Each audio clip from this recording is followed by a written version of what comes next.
prioritario darle siempre atención pues a las enfermedades o a las situaciones que estamos viviendo actualmente en nuestro país.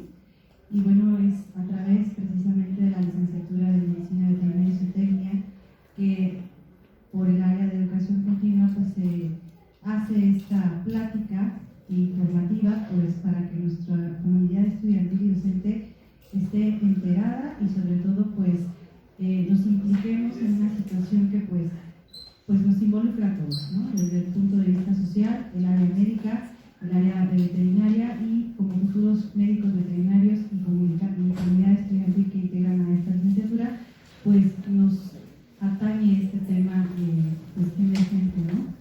Y bueno, pues para que esto sea pues oficial y además pues darle el texto que realmente merece, pues tenemos aquí a nuestro coordinador de la licenciatura en Medicina Veterinaria y pues él nos va también a dar unas palabras y pues después iniciaremos con esta charla. Muchísimas gracias por asistir. Buenas tardes a todos. Primero que nada quisiera agradecer mucho al doctor Feliciano por su tiempo. Dentro de todas las actividades que él realiza, pues en darnos la oportunidad de compartir un poco sobre la situación que está sucediendo ahora a nivel mundial del coronavirus, pues es de agradecerle, doctor. Ojalá que no solo sea esta plática, sino que pues esto ya sea algo continuo, ¿no? Que tengamos cierto tipo que se repitan estos eventos, pues. Y agradecerle mucho también a Isabel por el tiempo que se ha encargado de llevar a cabo esta plática.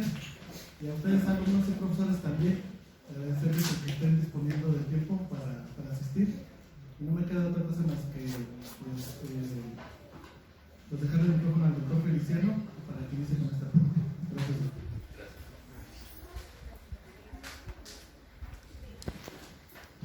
Muy bien, pues buenas tardes a todos. ¿Se escucha?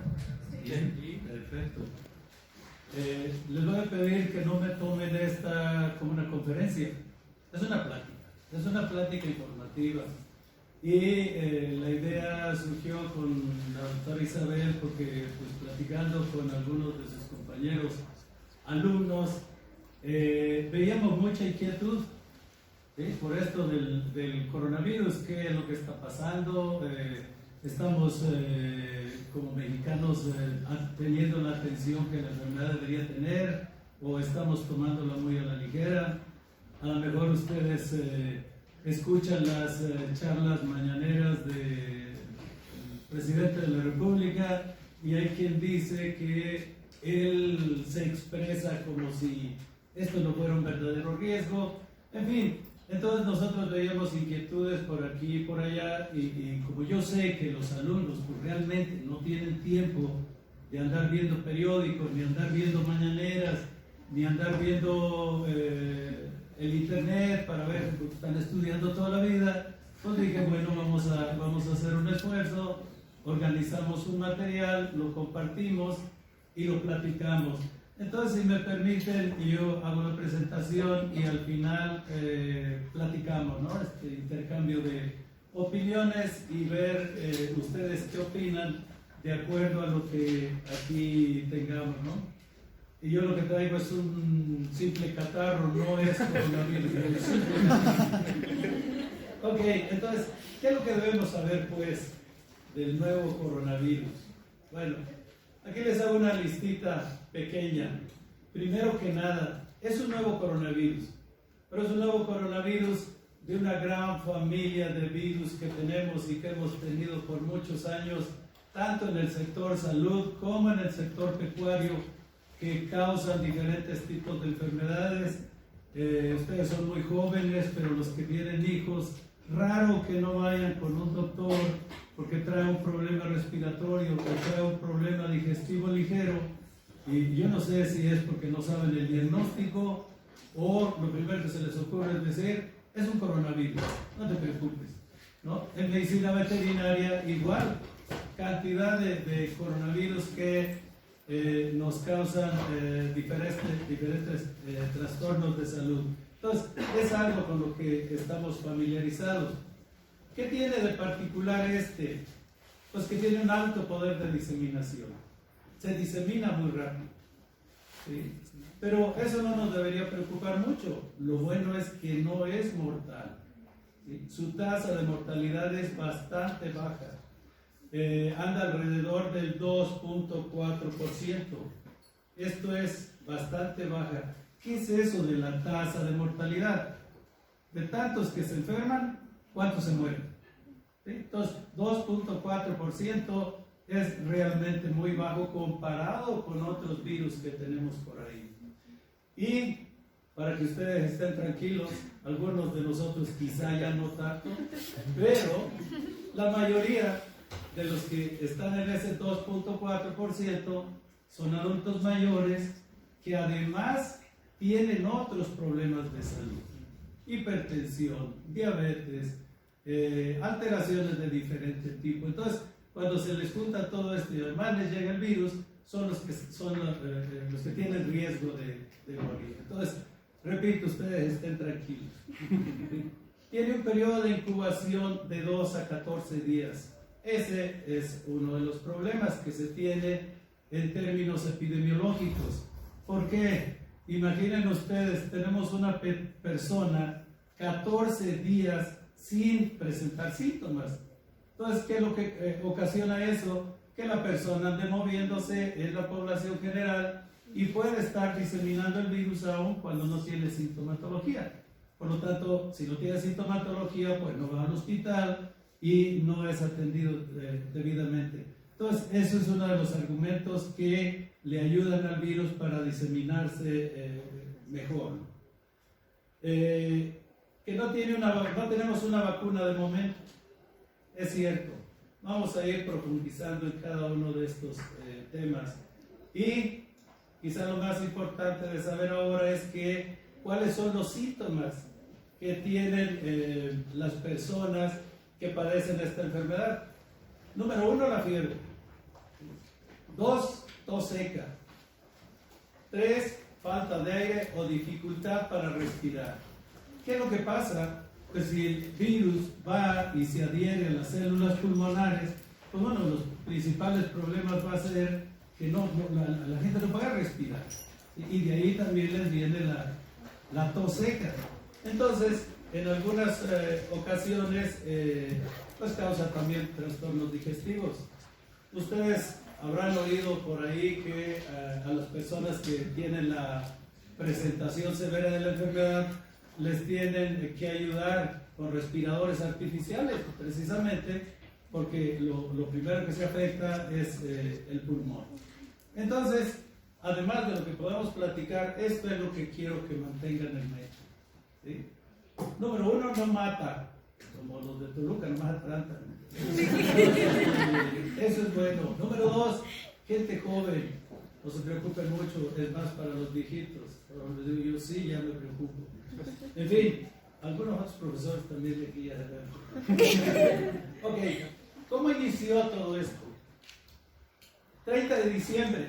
Hay muchos por ahí que argumentan que el problema se inició mucho más temprano, quizá desde noviembre se habían de que había un virus raro que no se comportaba como los demás, etcétera, etcétera. Pero oficialmente se maneja el 30 de diciembre. Unas personas con problemas respiratorios llegan al hospital, les hacen lavados bronquiales y entonces a través de un PCR de tiempo real detectan las muestras positivas para un VAM beta coronavirus.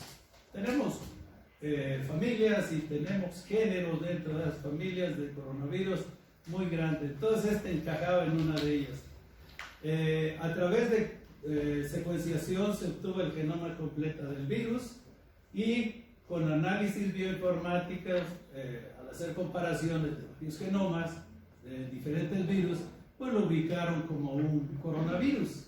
¿Por qué se llama coronavirus? Porque tiene la característica, esa esfera viral, de tener la forma de corona. Por eso se les llama coronavirus. Hoy vamos a ver algunas imágenes. Y al hacer alineamientos con genomas de otros virus que tenían en los bancos de datos, bancos de datos genómicos, pues vieron que se parecía muchísimo a este virus que ya los atacó antes, el SARS-CoV virus, con un 96% de similitud genética. Y entonces todo ese caminito los fue llevando pues a identificar al agente etiológico.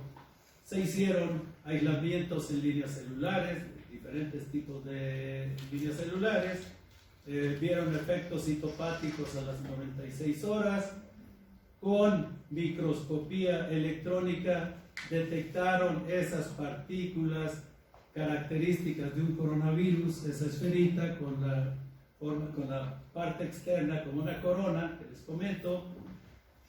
Se hizo infección de animales de laboratorio, había que probar los postulados de Koch, entonces esto es lo que hicieron aquí, infectaron animales de laboratorio, pudieron recuperar el virus y reinfectar otros animales de laboratorio para demostrar precisamente esos criterios, y además vieron que los anticuerpos de los animales que habían infectado neutralizaban al virus. Entonces el cuadro quedó cerrado. Finalmente, cuando hicieron análisis del genoma completo de 104 aislados, esto fue allá al principio cuando se empezó a diseminar el problema, encontraron que una similitud genética del 99.9% de todos los virus, de los 104 virus que pudieron aislar. ¿Por qué lo hicieron o para qué lo hicieron? Bueno, esto les permitió ver que este virus tiene una muy baja tasa de mutación. Y eso es bueno, porque uno de los problemas para desarrollar vacunas es precisamente cuando tenemos virus que mutan y cambian antigénicamente muy rápido. Entonces, ahorita vamos a ver cómo esto es de relevancia. Esta es la clásica imagen de un coronavirus.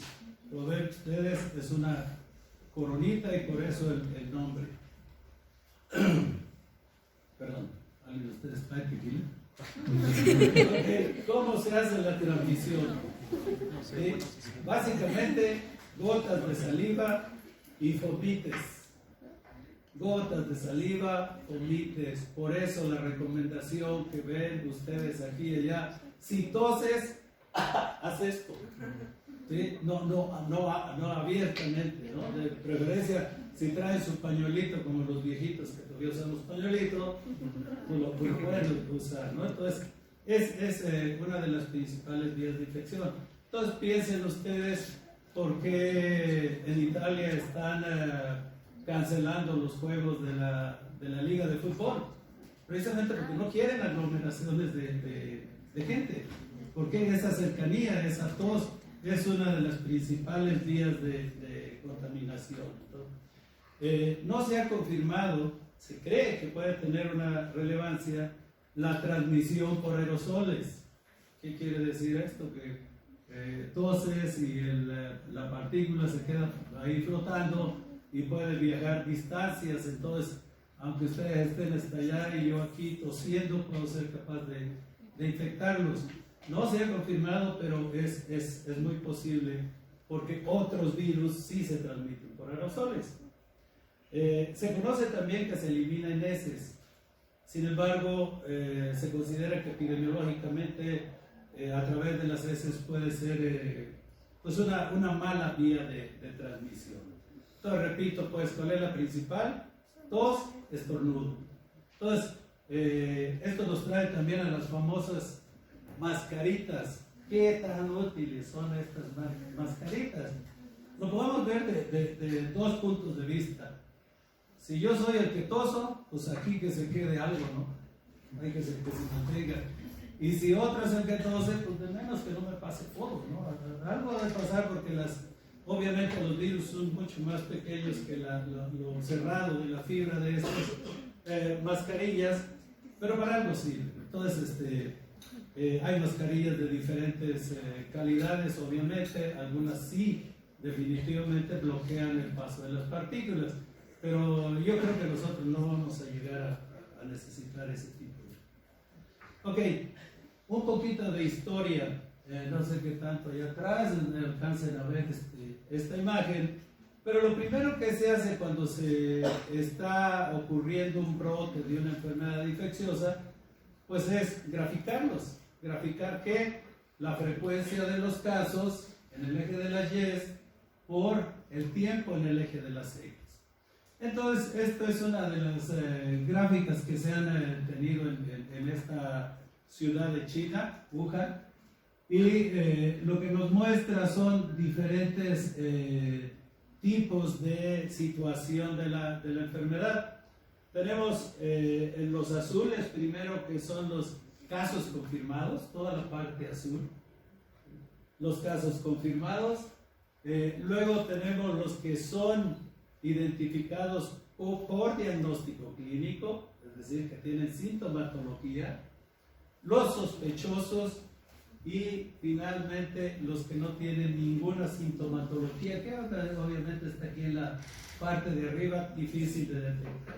Pero algo que es súper útil cuando estamos iniciando el estudio de un brote de una enfermedad infecciosa, pues es elaborar este tipo de gráficas que nos son de mucha utilidad.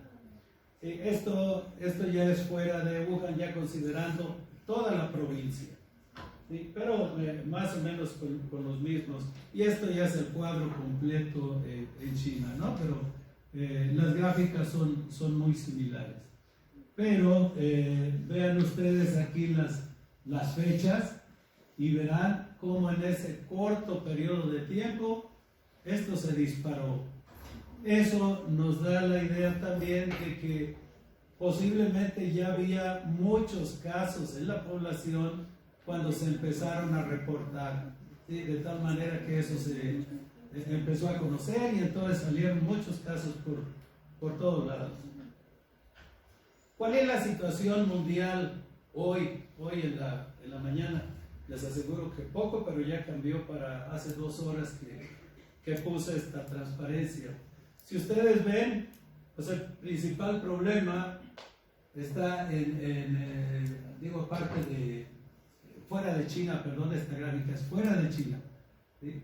Está en Corea del Sur, Irán, Italia.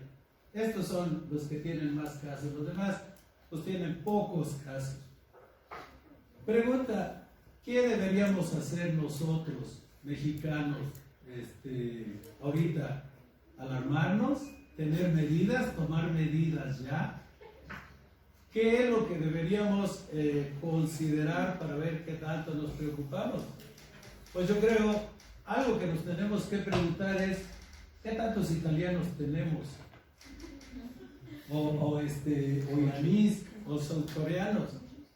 Esa es una. La otra, ¿qué tantas empresas de esos países tenemos? Pues si tenemos muchas empresas, es probable que vengan a visitar, no sé, los dueños, los responsables de alguna manera de esas empresas, y estén viniendo constantemente a México.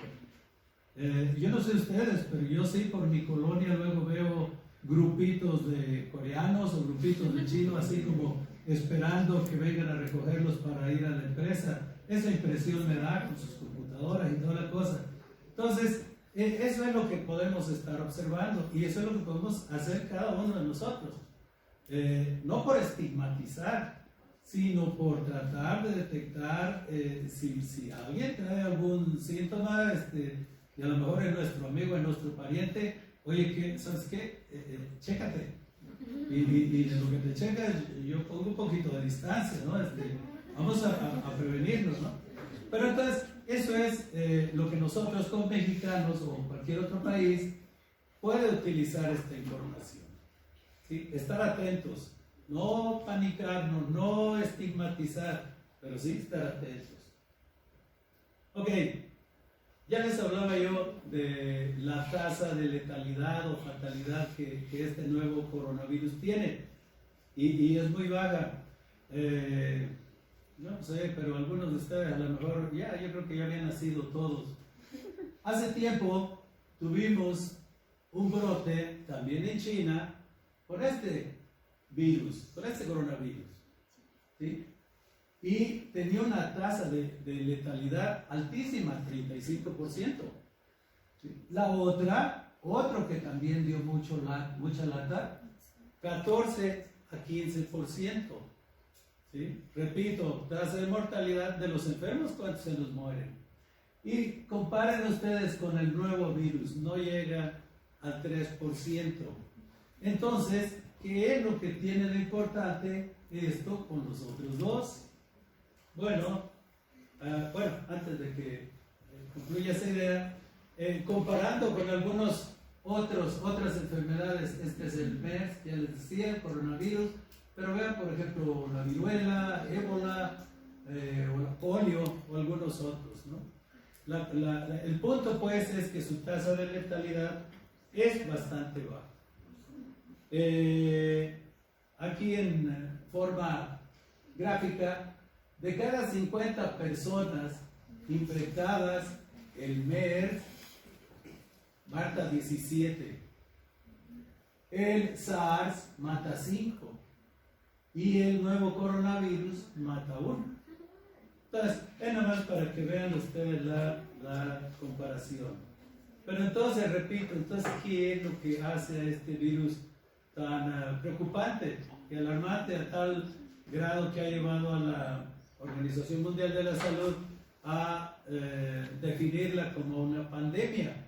Una pandemia significa que la enfermedad rebasa las fronteras de una región para diseminarse por todo el mundo. Entonces, vean ustedes, nuevamente el eje de las X es tiempo, el eje de las Y es frecuencia. El tiempo que le tomó al nuevo coronavirus llegar a 37,000 casos, comparado con el tiempo que le llevó al MERS o al SARS llegar a 8,000 casos. Un mes contra 6 meses. Ese es el problema, pues. La rapidez de diseminación del nuevo coronavirus. Hay una diferencia abismal. Y aquí es donde yo digo, a mí no me preocupa que me dé, me preocupa que no me mate, ¿verdad? Entonces, no me preocupa si nos da, que se disemine rápido, ¿de acuerdo? Ya cuando pasemos por eso, quedamos inmunizados y ya después de eso no nos preocupa, ¿verdad? Otro punto, les comentaba hace rato, los periodos de incubación, 2 a 7 días, el MERS 5 días, ¿se acuerdan de aquella famosa influenza porcina que también nos dio mucha lata? Que entonces sí nos estigmatizaron a nosotros los mexicanos, nadie quería recibir nuestros vuelos, nos cerraron las fronteras, en fin, 1 a 4 días. Y ¿cómo se llama esta influenza estacional? 2 a 4 días, comparados con este periodo de incubación del coronavirus. La importancia de eso, les repito, es que personas que no desarrollan sintomatología pueden estar enfermos y diseminar la enfermedad. Ok. ¿Cuál es la situación? Repito, hace como 2 horas. Número de casos, 96,000. ¿Sí? ¿Cuántos se han muerto? 3,000. Ojalá que fuera 0, ¿verdad? Pero recuperados, 53,000. ¿Sí? Y repito, recuperados, 53,000. ¿Dónde está la diferencia? Seguramente en los hospitales todavía, ¿no? Entonces, el otro punto que yo les mencionaba, ustedes estén tranquilos, son muy jóvenes. ¿Dónde está el problema mayor? Arriba de 60 años. ¿Sí? 14 y 8, 23% de los casos son en personas mayores de 60 años. ¿Y ustedes dónde andan? ¿Por aquí? Relax, tranquilos, pero sin exagerar. Hoy vamos a ver más. Ok, casos activos, 39,000. En presentación leve de la enfermedad, 33,000. En presentación severa, 6,000. Entonces, ustedes vayan sacando sus conclusiones, ¿no? la mayoría va a tener una presentación ligera. Ustedes han oído que tenemos algunos casos en México, ¿sí? La mayoría de ellos ni siquiera han ido al hospital, están en su casa y la presentación que tienen es una presentación ¿cómo se llama? Ligera, no es severa, pues, ni siquiera requieren ir al hospital. Y bueno, estos casos cerrados, no más o menos el mismo cuadro. ¿Ustedes me vieron pedir agua? No. Tranquila, muchas gracias. Muchas gracias. Ok, ahora, ¿qué es lo que les decía? Enfermedades concomitantes que tienen las personas que son afectadas con mayor frecuencia o más frecuentemente, ¿sí? Enfermedades cardiovasculares, diabetes, enfermedad crónica respiratoria, hipertensión, cáncer, ¿sí? Es decir, que aparte de la edad, el tener estos cuadros de enfermedades concurrentes, pues los hace más susceptibles y son los que van a engrosar las cifras de los muertos, ¿no? De la mortalidad. ¿Cómo ha ido en el paso del tiempo esta tasa de letalidad? ¿Sí? Empezó muy alta, ¿sí? Y en todos los casos, tanto dentro de esta ciudad donde empezó el problema, como dentro de la provincia y en algunas otras zonas de China, las mortalidades se han ido para abajo, para abajo, para abajo. Esto es alentador, ¿no? ¿Cómo termina la enfermedad? Dependiendo de cómo se presentó. Los que tuvieron enfermedad leve, ¿sí?, terminaron recuperados. La mayoría de los que tuvieron moderada también terminan recuperados. Y incluso de los que tienen severa y crítica, algunos se recuperan, pero también de todos estos estratos, muchos sí terminan en muerte, pero es la minoría, ¿sí? La mayoría van para acá, ¿no? Sobre todo de estos dos estratos, leve y moderado. Algunas características demográficas, estos datos son hasta el 20 de febrero. Si ustedes ven, promedio de edad, 51 años. ¿Sí? Aunque el rango va de 2 a 100 años. El rango intercuartil, entre el primer y el cuarto cuartil, 39 a 63 años. ¿Sí? La mayoría de los casos, 77.8%, de entre 30 y 69 años.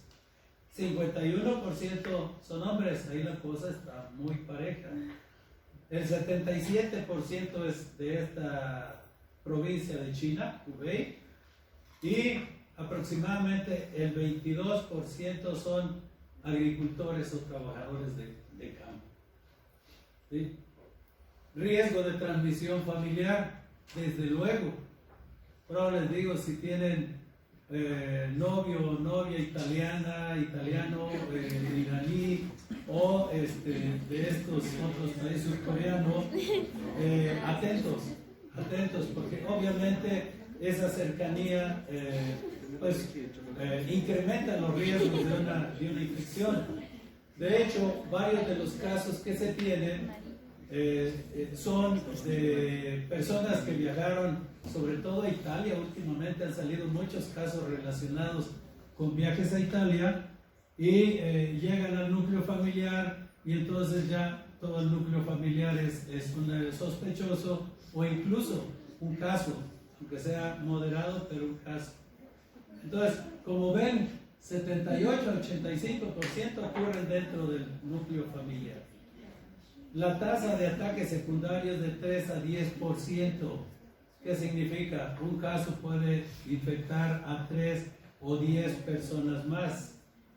Un dato también interesante es la tasa de ataque en niños menores de 18 años es de 2.4%, o sea que también es bastante bajo. Entonces piensen en una población. ¿Cuál es la situación?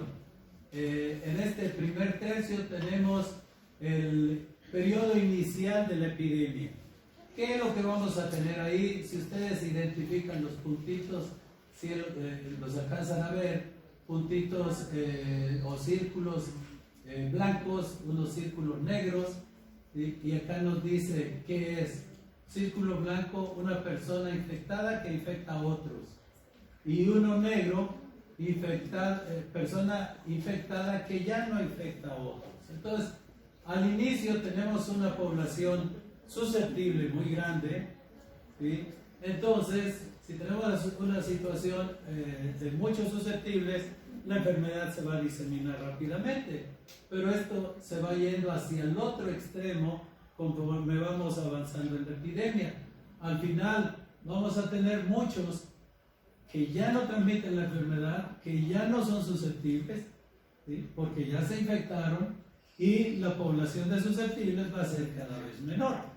Por eso les digo, de una vez que nos lo echen, que pase rápido, y ya todos vamos a estar tranquilos porque ya estamos protegidos. Ok, ¿cuál es la situación en México? Les decía, hasta ayer teníamos 39 casos sospechosos, 28 estados han reportado de menos un caso, no se han reportado casos de Guerrero, Nayarit, Campeche, Tlaxcala. No sé si han visto, seguramente no han visto las cifras gruesas, pero si se meten al internet a ver los memes, ¿verdad? Yo sé que están muy ocupados estudiando, pero sí ven los memes, y entonces verán que los de los estados de las costas, sobre todo, están muy tranquilos, porque dicen que el virus es muy susceptible al calor.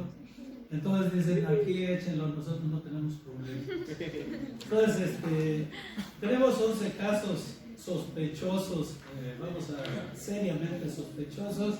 Todos tienen el antecedente de haber estado en Italia, sobre todo en el norte de Italia, antes de regresar y ser detectados como infectados.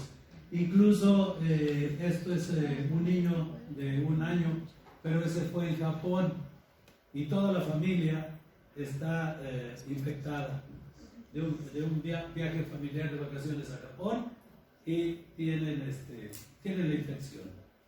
Ok, en Querétaro, hasta las noticias que vi esta mañana, creo que llevan 3 casos sospechosos, ninguno confirmado. ¿Qué pasa con las vacunas? Decíamos, no tenemos vacuna.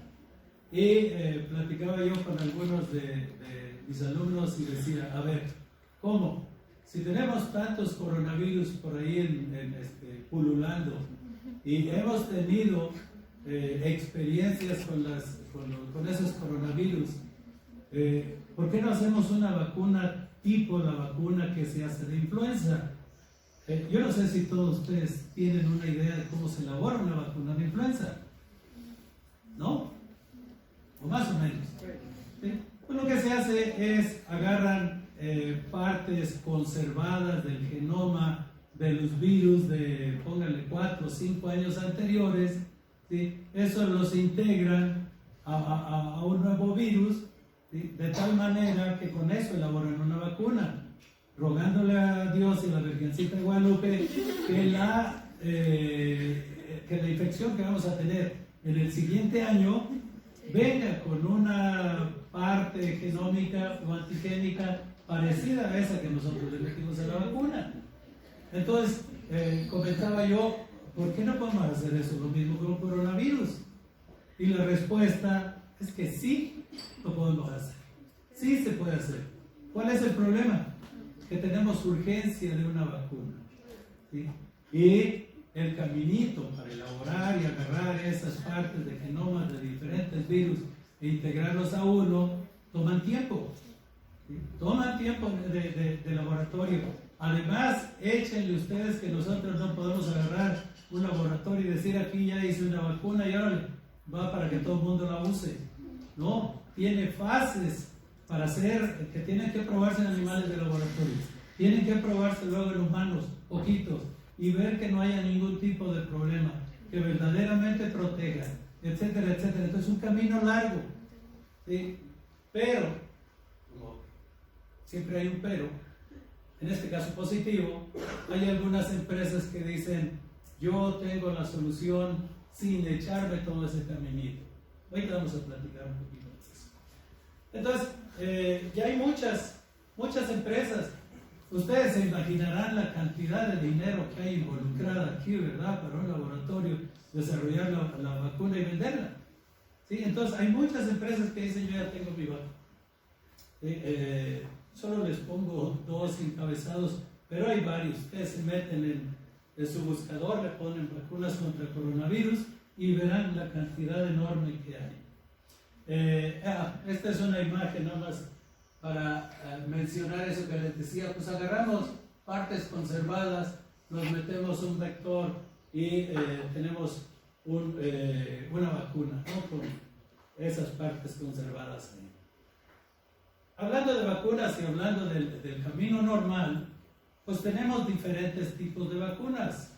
La primera son las inactivadas, ¿sí? Las que podemos decir con más rápido y con menos problemas, ¿sí? Sin embargo, tienen sus pros y tienen sus cons, pero uno de los cons que tienen aquí es el tiempo. Lo mismo podemos decir para vacunas vivas atenuadas. ¿Sí? Podríamos hacer un virus con esta recombinación genética de que les platico. Sí, excelente. Pero lo que no tenemos es tiempo. Hay algunas proteínas que se han detectado en este coronavirus que se sabe que son las más antigénicas, como esta famosa proteína S.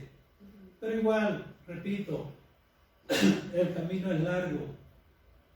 Podemos utilizar vectores virales, ¿sí? También vacunas de ADN, igual, o combinaciones de todas esas que les acabo de mencionar, ¿sí? La desventaja de todas ellas que el tiempo. Es más, si ustedes se meten y buscan, van a encontrar ya publicaciones específicas que dicen, yo ya tengo una vacuna con una combinación perfecta y que me ha funcionado muy bien. Y entonces ahí la publican y probablemente la elaboren, probablemente no, depende, ¿sí? Pero entonces a nosotros nos surge una vacuna y nos surge una vacuna rápida porque estamos viendo que este virus no es muy letal, pero ¿qué tal si se encuentra con otro virus por ahí en la naturaleza y se le ocurre convertirse en letal? ¿Sí? Entonces necesitamos estar preparados, necesitamos, y si no es para esta, prepararnos para la otra, porque crean que van a seguir viniendo problemas de este tipo, virales de este tipo. Entonces, hay algunas empresas que dicen, yo sí puedo solucionar el problema de una manera rápida con esta plataforma que se llama plataforma de vacuna de respuesta rápida, una traducción más o menos.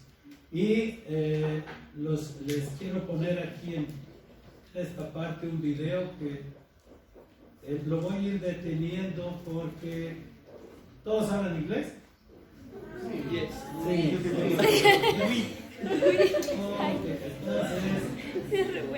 Entonces, cuando hay algo, déjenme decirles algo puntual aquí antes de que brinque. ¿Qué se trata esto de una vacuna de plataforma o una plataforma de vacuna de respuesta rápida? Nosotros estamos apostando, y tradicionalmente es como elaboramos las vacunas, es que metemos un antígeno para que el cuerpo responda, por así que, con un anticuerpo o con algún otro mecanismo de respuesta inmune. ¿Sí? Ok, ¿qué es lo que hace esta plataforma? Dice, yo no le voy a meter un antígeno, yo le voy a meter un pedazo de ADN a las células del organismo para hacer que estas mismas células del organismo elaboren una proteína, ¿sí? Y esa proteína es decir, el mismo organismo va a desarrollar la proteína que va a ser el antígeno para que desarrolle anticuerpos. Todo el mismo organismo. Entonces, esa es la idea de esta plataforma y es algo de lo que nos platica esta empresa que dice que nos va a dar la solución. Entonces, a ver si... Scientists at the National Institutes of Health are working to create a vaccine for the new coronavirus that originated in China. But they're not starting from scratch. They're employing an approach called Vaccine Rapid Response Platforms. It involves high-tech methods that have the potential to shave years off of development time. Ideally, they'd offer protection while an epidemic was still spreading, instead of years later. Within weeks of the world learning about the Wuhan outbreak, Chinese scientists uploaded the novel coronavirus's genetic sequence to a public database that allowed teams around the world to start designing a vaccine. Traditional methods require an actual sample of the virus. Typically, scientists inactivate a virus using special chemicals.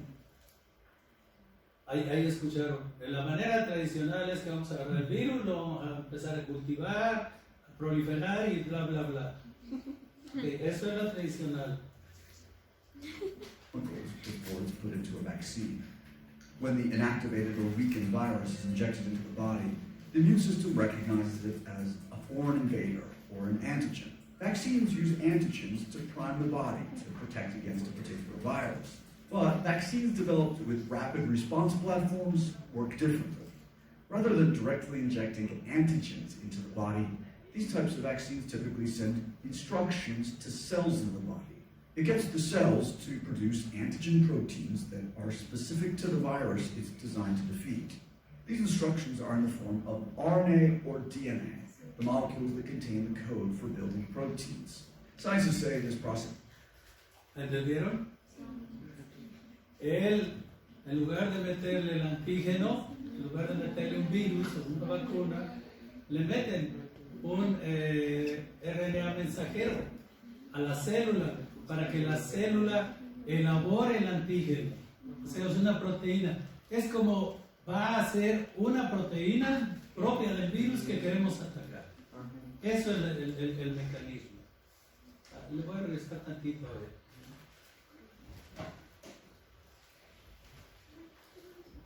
Defeat. These instructions are in the form of RNA or DNA, the molecules that contain the code for building proteins. Scientists say this process cuts down on development time because they don't have to grow the whole virus. Plus, when scientists identify and create the instructions for one virus, they can tweak those instructions to make a vaccine for a similar virus. So think of the backbone as a step player, and the new virus sequence of our target, like from the new coronavirus, that sequence that we design in, think of it as a new cassette tape. So you can just slot it in. You can slot in new virus antigens. Melanie Sawhill is the Director of Vaccine Research and Development at the Coalition for Epidemic Preparedness. CEPI is a global partnership that was launched at Davos in 2017. We were actually formed specifically to look at this type of situation. In this situation, the emergence of a new coronavirus, CEPI is funding several teams from around the world that Sawhill says are each independently working from the platform model. The sort of technologies that we are looking at, some of which are really quite pioneering, can really move very quickly. 3 of the candidates are in a category called nucleic acid vaccines. One of those candidates is Moderna, which is working with the NIH. They're developing a vaccine on a platform that uses a part of the virus's genetic code called messenger RNA, or mRNA.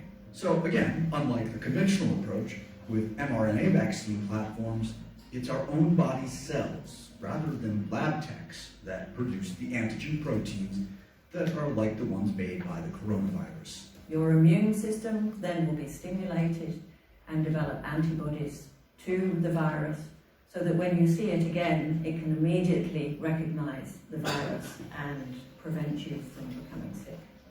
More and more people are becoming sick from the novel coronavirus As the race for a viable vaccine continues, public health officials don't know how bad the situation will be by the time they hope to have a vaccine ready for widespread distribution. Normally vaccines will take years to get into the clinic, so the sort of technologies that we are looking at can really move very quickly. So an example of that is getting from identifying the sequence of the virus to developing the vaccine, doing all of the preclinical testing, manufacturing, and getting into the clinic in 16 weeks. So, around 4 months. During the 2003 SARS outbreak, that process took. ¿Pescaron eso? En 4 meses. En 4 meses fue tener esa vacuna. En lugar de años, como sería el método tradicional. Took 20 months. Experts say if one of the 4 teams CEPI's funding is successful, it would be a watershed moment for human health. These are very promising candidates, but they're still quite early days. Ok. Entonces, ahí lo tienen. Entonces, el potencial está. De hecho, estas personas están trabajando con el Instituto Nacional de Salud de los Estados Unidos y ya les mandaron vacuna. ¿Ya?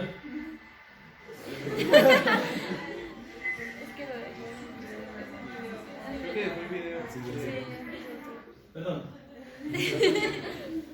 Y ya les mandaron vacuna para que empiecen las primeras fases de evaluación. Ok, ¿qué otras consideraciones pudiéramos de México? Bueno, viene la época de calor, ya decíamos, el virus es susceptible al calor, pero ¿qué otras cosas adicionales vienen con el calor para el comportamiento de la población? Bueno, pues tratamos de estar en lugares frescos, fuera, en lugar de estar encerrados, donde tenemos más probabilidades de contaminación. ¿Sí? Algo también de nuestra población en México. Tenemos personas mayores de 60 años, el 10% aproximadamente. ¿Okay? ¿Qué proporción de la población se puede infectar? Ya lo vimos antes. Bastante baja. Entonces, ¿qué proporción general de estos mayores de 60 años realmente tenemos en riesgo? Pocos. Aquí habría que agregarle cuántos de estos tenemos con problemas concurrentes de salud, que dijimos que es uno de los factores de riesgo. ¿Sí?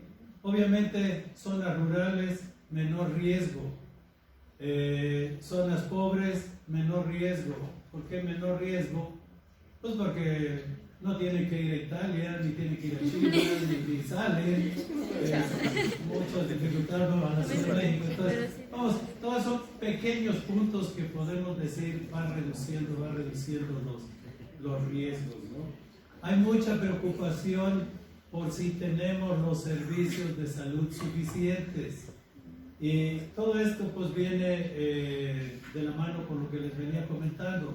Realmente la proporción de individuos que pueden en un mismo momento necesitar servicios hospitalarios va a ser muy bajo, muy bajo. Entonces yo creo que no deberíamos preocuparnos, aun si nos detectan que tenemos la infección, quizá al inicio lo más recomendable es quédate en tu casa. ¿Sí? Ahí te vamos a estar observando. Entonces, recomendaciones finales, no alarmarnos, pero tampoco descuidarnos. Medidas de higiene clásicas, y las están repitiendo aquí y allá, lavarnos las manos. ¿Sí? Cuando andamos en los autobuses, llegamos, nos agarramos en los pasamanos, inmediatamente llegar a la casa, antes de comer, lavarnos las manos. ¿Sí? O usar cualquier tipo de información útil, lo que les comentaba, conocemos a alguien en riesgo, ver si podemos hacer algo con eso, ¿no? Si las cosas se complican, pues piensen que vamos a tener que llegar quizá a esto, lo que se conoce como home office. Vamos a trabajar en la casa. Si yo no necesito ir a la escuela, hoy no tengo clase, pues me quedo en la casa a hacer mis tareas. Los profesores, si no te toca clase, quédate en tu casa a escribir reportes, tus artículos y no va a pasar nada. Así reduces el riesgo. Evitar zonas de riesgo. ¿Cuáles son ahorita? Ir a Italia, ir a China, incluso viajar así como que para Europa. Evítenlo lo más que puedan, mejor váyanse para Sudamérica. Aparte de ahí tenemos menos problemas de idioma. Evitar asistir a eventos masivos. ¿Sí? Yo creo que ahorita no estamos todavía en esa fase, pero si se llegara el momento, pues habrá que hacerlo, ¿no? Desde ya, eso sí, no saludo de mano, de beso, pues evítenlo todo lo que puedan. Y similares, hay que cambiar un poquito nuestros hábitos. ¿Ya vieron en los memes cuál es el saludo chino? Sí, ¿verdad? Está bien interesante, así con la patita. En lugar de con la mano, con el pie. La idea. ¿Okay? Alimentarse bien. Ya vieron, la enfermedad ataca más a los débiles por alguna razón. Entonces vamos a alimentarnos bien y mantenernos en buena forma física. Para eso aquí Josué les puede ayudar perfectamente. ¿Qué tienen que hacer para mantenerse físicamente ¿cómo se llama? Preparados? Estos muchas veces en las redes sociales encuentran basura, pero a veces encuentran cosas útiles. Entonces, esos son mitos y no se crean todo lo que dicen sobre todo el amarillismo que se ve en los medios de comunicación. Mucho cuidado con ellos. Repito, no alarmarnos, pero no descuidarnos. ¿Sí? Entonces, esto lo encuentran por ahí en internet. Mitos. Y no pasan de ser eso. Mitos. Ok, con esto termina. Entonces, si tienen alguna pregunta conmigo, vemos si vamos a...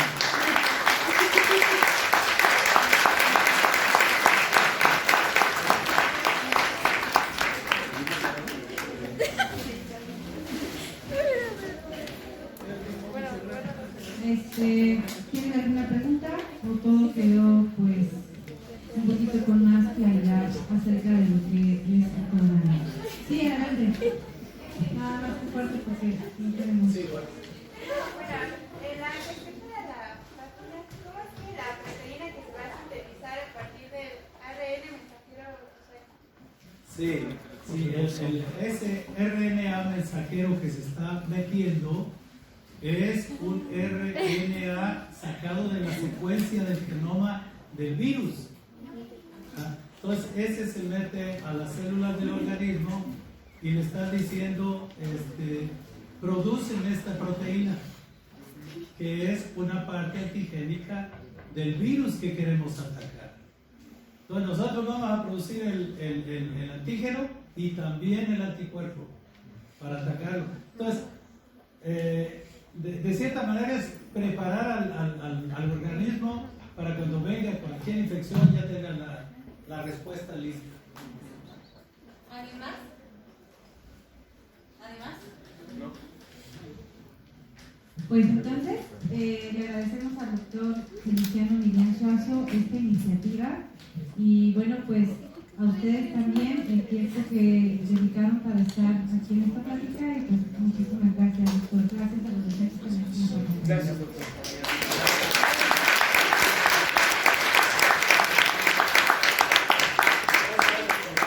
No me están pagando.